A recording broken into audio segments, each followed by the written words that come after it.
CA classes में आप लोगों का स्वागत है। हम अपनी क्लास को शुरू करते हैं। आज की क्लास में हम देखेंगे अनुसंधान के प्रकार। तो आज की जो क्लास है ये आपका MA first semester home science human development paper first, जिसका नाम है रिसर्च मेथड या अनुसंधान विधियाँ और सांख्यिकी। इससे पहले की क्लास में हमने अनुसंधान का अर्थ परिभाषा देखा, इसके बाद अनुसंधान का महत्व उद्देश्य देखा और आज की क्लास में हम अनुसंधान के प्रकार को कवर करेंगे और जानेंगे कि अनुसंधान के कितने प्रकार होते हैं। चलिए शुरू करते हैं। अनुसंधान को निम्नलिखित आधार पर वर्गीकृत किया गया है। जो अनुसंधान है इसको निम्नलिखित आधार पे वर्गीकृत किया गया है।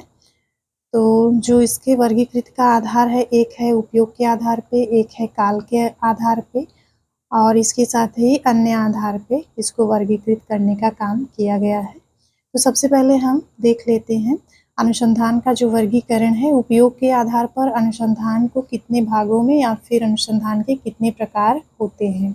तो उपयोग के आधार पर जो अनुसंधान होता है यह दो प्रकार का होता है। पहला है आपका विशुद्ध या मूल अनुसंधान और दूसरा है प्रायोगिक या प्रयुक्त अनुसंधान। इसे क्रियाशील अनुसंधान भी कहा जाता है। जो प्रायोगिक या प्रयुक्त अनुसंधान होता है इसको क्रियात्मक अनुसंधान के नाम से भी जाना जाता है, क्योंकि इसके द्वारा जो तत्कालीन समस्या होती है या फिर समाज या परिवार से संबंधित या फिर सामाजिक जीवन से संबंधित जो भी समस्याएं होती हैं उसके समाधान के लिए हम इसका प्रयोग करते हैं। जो विशुद्ध अनुसंधान या मूल अनुसंधान होता है इसको हम जो प्राकृतिक घटनाएं होती हैं उसको जानने के लिए विशुद्ध या मूल अनुसंधान किया जाता है। दूसरा वर्गीकरण है काल के आधार पर अनुसंधान के प्रकार। काल के आधार पर अनुसंधान को कितने भागों में वर्गीकृत किया है इसको देख लेते हैं। काल के आधार पर अनुसंधान की दो प्रकार होते हैं। एक है आपका ऐतिहासिक अनुसंधान और दूसरा है आपका वर्णनात्मक या विवरणात्मक अनुसंधान। तो जो ऐतिहासिक अनुसंधान होता है ये अतीत की घटनाओं से संबंधित होता है। अतीत की घटनाओं को जानने के लिए जो अनुसंधान कार्य हम करते हैं उसको ऐतिहासिक अनुसंधान के नाम से जानते हैं।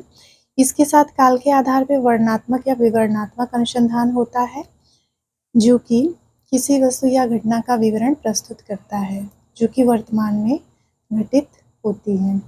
इसके बाद हम अन्य प्रकार देख लेते हैं। अनुसंधान के अन्य प्रकार हैं। तो अन्य प्रकार में आपका जो पहला है ये है मात्रात्मक अनुसंधान। तो सबसे पहले हम जानेंगे मात्रात्मक अनुसंधान क्या होता है।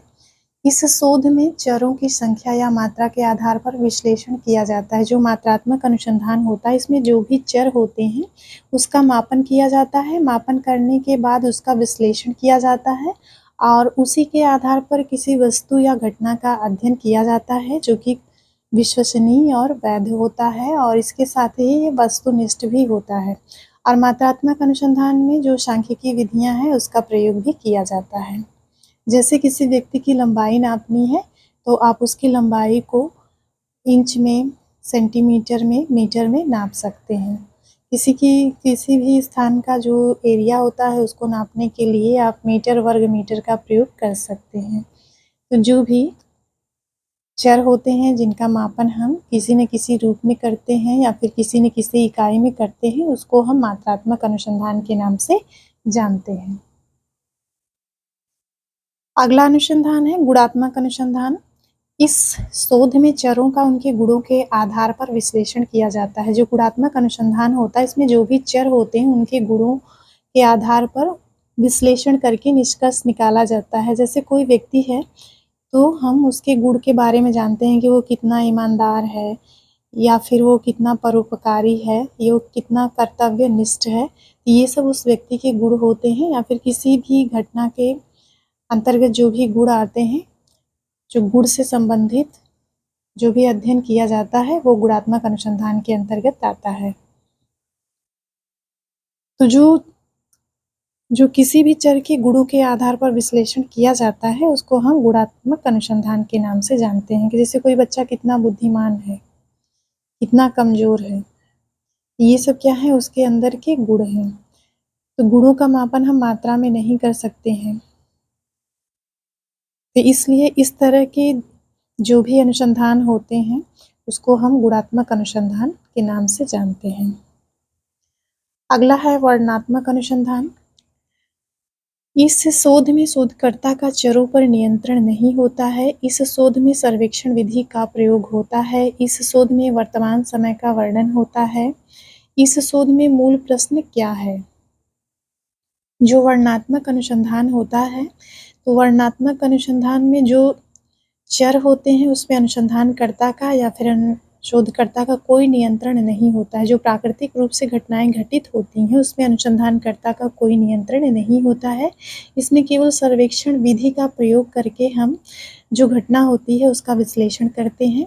और ज़्यादातर यह जो शोध होता है ये वर्तमान समय का वर्णन करता है कि वर्तमान समय में कहाँ पे कौन सी चीज़ें घटित हो रही हैं। और वर्णनात्मक अनुसंधान का जो मूल प्रश्न होता है वो मतलब क्या है, क्या पर निर्भर करता है कि क्या हो रहा है, कैसे हो रहा है, ये है कौन सी घटना है या क्या हो रहा है या फिर किसी भी घटना का क्या कारण है, इस चीज़ पे निर्भर करता है जो वर्णनात्मक अनुसंधान होता है। अगला प्रकार है विश्लेषणात्मक अनुसंधान। जैसा कि नाम से ही पता है कि जब हम किसी वस्तु घटना का विश्लेषण करते हैं तो उसको हम विश्लेषणात्मक अनुसंधान के नाम से जानते हैं। विश्लेषण में हम जो इकाई होती है उसको छोटे-छोटे भागों में बाँट करके अध्ययन करते हैं। सूक्ष्म और गहन अध्ययन करते हैं। जब हमें सूक्ष्म और गहन अध्ययन करना होता है तो हम विश्लेषणात्मक अनुसंधान का प्रयोग करते हैं। जैसे कि अगर किसी वृक्ष के बारे में आपको अध्ययन करना होगा तो आप उसका विश्लेषणात्मक अध्ययन करेंगे तो वो विश्वसनीय होगा, वस्तुनिष्ठ होगा। इसमें उसके जो विभिन्न भाग होते हैं जैसे पत्ते का अध्ययन अलग करेंगे, तना का अलग करेंगे, छाल का अलग करेंगे, उसके फल का अलग करेंगे, फूल का अलग करेंगे और जड़ का अलग करेंगे। तो जब हम किसी एक ही वस्तु के अलग-अलग भागों का अलग-अलग प्रकार से गहनतापूर्वक और सूक्ष्म अध्ययन करते हैं तो उसको हम विश्लेषणात्मक अध्ययन के नाम से जानते हैं। इस शोध में शोधकर्ता का चरों पर नियंत्रण होता है। शोधकर्ता पहले से उपलब्ध सूचनाओं व तथ्यों का अध्ययन करता है। अगला पॉइंट है विशुद्ध या मूल अनुसंधान। तो इसमें हम जानेंगे मूल अनुसंधान क्या होता है। इस शोध में नियम व सिद्धांत निर्माण पर बल दिया जाता है जिससे ज्ञान का विस्तार होता है। जो विशुद्ध या मूल अनुसंधान होता है ये प्राकृतिक घटनाओं पर निर्भर होता है कि जो प्रकृति में घटनाएं घटित होती हैं वो उसका क्या कारण होता है। इसको जानने के लिए जो अनुसंधान किया जाता है उसको मूल अनुसंधान कहा जाता है। इस अनुसंधान में नियम व सिद्धांत निर्माण पर बल दिया जाता है। जो मूल अनुसंधान होता है इस पर सिद्धांत का निर्माण होता है और नियम का निर्माण होता है जिससे ज्ञान का विस्तार होता है। जो आम लोग होते हैं वो जो प्राकृतिक घटनाएं होती हैं वो किस नियम किस सिद्धांत पे काम करती हैं इसका ज्ञान सबको प्राप्त होता है। तो इस तरह का जो अनुसंधान होता है उसको मूल अनुसंधान के नाम से जानते हैं। तो इसका अगर एग्जाम्पल आप लेना चाहेंगे तो न्यूटन का जो गुरुत्वाकर्षण का नियम है आप इसमें डाल सकते हैं। जो न्यूटन का गुरुत्वाकर्षण का नियम है ये मूल अनुसंधान है क्योंकि इसमें बताया गया है कि जो गुरुत्वाकर्षण है वो किस नियम या सिद्धांत पर कार्य करता है। अगला है प्रायोगिक या प्रयुक्त अनुसंधान। इस शोध में किसी सामाजिक या व्यवहारिक समस्या का समाधान किया जाता है। जो प्रायोगिक या प्रयुक्त अनुसंधान होता है तो इस प्रकार का जो अनुसंधान होता है इसमें कोई व्यवहारिक समस्या होती है या फिर समाज में व्याप्त कोई समस्या होती है तो उसके समाधान के लिए जो अनुसंधान कार्य किया जाता है उसको हम प्रायोगिक या प्रयुक्त या व्यवहारिक अनुसंधान के नाम से जानते हैं। इस अनुसंधान के जो भी नियम होते हैं, सिद्धांत होते हैं उसका प्रयोग हम व्यवहारिक जो समस्याएं होती हैं या फिर सामाजिक समस्याएं होती हैं उसके समाधान के लिए करते हैं। जैसे वर्तमान समय में जो सामाजिक संबंध हैं वो इतने जटिल हो गए हैं उसको समझ पाना मुश्किल है। तो संबंधों की जटिलता को समझने के लिए भी जो व्यवहारिक अनुसंधान होता है इसका प्रयोग किया जाता है। अगला अनुसंधान है सैद्धांतिक अनुसंधान। जैसा कि नाम से क्लियर है कि जब हम किसी सिद्धांत के प्रतिपादन के लिए कोई अनुसंधान कार्य करते हैं तो उसको हम सैद्धांतिक अनुसंधान के नाम से जानते हैं। इस शोध में किसी भी सिद्धांत का निर्माण उपलब्ध आंकड़ों के विश्लेषण के आधार पर किया जाता है। जो सैद्धांतिक अनुसंधान होता है इसको करने के लिए जो भी अनुसंधानकर्ता के पास प्राप्त आंकड़े होते हैं, वो उसका विश्लेषण करता है और विश्लेषण के आधार पे निष्कर्ष निकालता है और नियम और सिद्धांत का निर्माण करता है। तो इस तरह के जो अनुसंधान किए जाते हैं उसको हम सैद्धांतिक अनुसंधान के नाम से जानते हैं। अगला है आपका अनुभविक शोध या अनुसंधान। तो जो अनुभविक शोध या अनुसंधान होता है, इस प्रकार का जो शोध होता है उसको 3 भागों में विभाजित किया जाता है, या फिर उनको 3 प्रकार से विभाजित करके या फिर 3 चरणों में उनको पूरा किया जाता है, जिसमें आपका प्रेक्षण आता है और दूसरा होता है सहसंबंधनात्मक होता है और प्रयोगात्मक होता है। तो जो अनुभविक शोध या अनुसंधान होता है, इसको पूरा करने के लिए 3 चरणों से होकर गुजरना पड़ता है, या फिर 3 प्रकार से इनको पूरा किया जाता है। पहला होता है प्रेक्षण, जिसको हम निरीक्षण भी कहते हैं। जो अनुभविक शोध होता है, इसमें निरीक्षण की मुख्य भूमिका होती है। हम निरीक्षण के द्वारा भी किसी चीज़ का अनुभव करते हैं और उसका पता लगाते हैं कि कौन-सी घटना या फिर कौन-सी जो सामाजिक समस्या है वो किस रूप से घटित होती है, इसका हम निरीक्षण भी कर सकते हैं। सहसंबंधनात्मक, जैसे कोई समस्या है या फिर घटना है, उसका किसी दूसरे से क्या संबंध है, इसको भी जानने के लिए हम अनुभविक शोध या अनुसंधान कार्य करते हैं।